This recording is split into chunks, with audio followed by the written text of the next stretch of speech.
Today we're talking to Bebe on talent, and we're going to go straight into our first question on talent and talent management. We come from a space where human resources is about fixing, or even worse, administering a fix. I think now we're process facilitators, and the most important abilities that we need to have is the ability to empathize with the system, to empathize and say, I see what the system is going through, and I recognize how I can play a catalytic role in that. I mean, I came into talent from commerce, so I don't think, I'm not going to then advocate and say go and do an HR degree, but I think you need to have some grounding. I really do. I think organizational development is a really good grounding.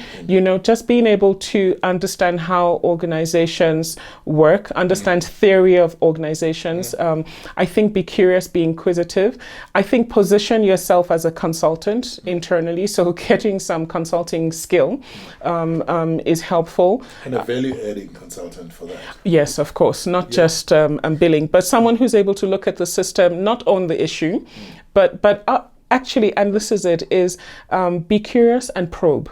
Keep asking, and broaden your frame. The more narrow your frame, the more you're likely to, affirm your own bias. Sure. But the wider your frame, the more you're able to engage with the system at multiple levels, the clearer, whatever that means, the clearer you'll be of what the issues are. So I think if to do talent management, well, you need to understand the basics. So you need to understand how 9-box grids work, how succession planning works.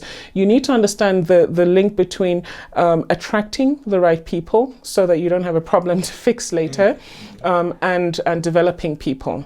I think you need to be courageous. Time and time again, and it's something I've built over time, because when you deal with talent management, you usually deal with very senior people, and you need the courage to tell the CEO, actually, no, I'm sorry, this is procedurally unfair. Because if people experience the process as unfair, they'll disengage from it. So I think flexibility, curiosity, empathy, some strong grounding in theory. I think linking with a network of people who are themselves talent managers, interested in talent and what talent is about, because it's shifting and changing all the time. At some point, the whole focus of talent management was around the tools and the structure, and around, did we have an end-to-end talent management system, which means actually a system that looks at an employee's life cycle, it looks at an employee's learning history and links that to sort of performance management. I mean, at some point, that was all talent management was about. So you need to know that. I mean, that's kind of the bread and butter. You need to be able to talk about that. But I think it's the behaviors, the change agent behaviors, the business advocate behaviors, the business partnering behaviors, that probably make us better or worse talent managers. So I think one of the things I'm really passionate about, whether it's a talent space or any other space, is that we need a local discourse. We need a local platform to talk about our lived experiences of the issues.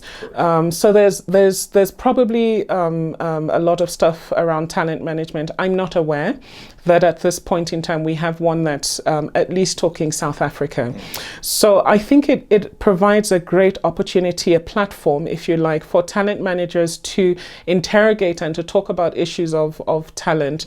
Undoubtedly, people will come from many different walks of life and many different theoretical grounding, perspective, whatever. So there will be robust debate, I expect, but I think very useful. I also think that there's a lot of real life practice happening in some really big and really small South African, and I've had the opportunity to meet a few of them, South African companies. They're really doing fantastic work about making sense of talent and really developing youth, developing leadership potential in a meaningful way. Right. Hopefully, this is a platform for some of that to be celebrated as well. Well, first of all, for us to know about it, those of us who might not know, to inquire some more about it. So I see this as an interactive platform.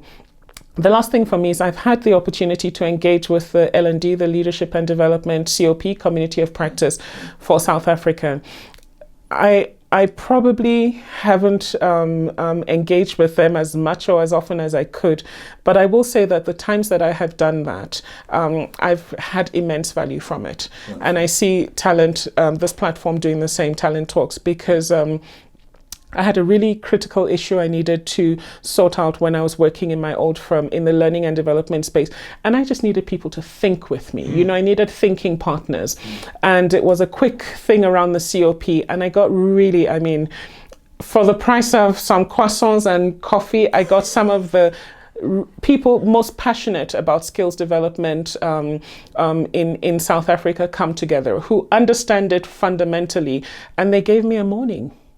And that's the kind of access that I got through the COP. And I see Talent doing the same thing. Someone grappling with a very pertinent, very real and very practical issue, being able to pull people together and having the opportunity of people to think with you through issues. So that's the hope that I have for this.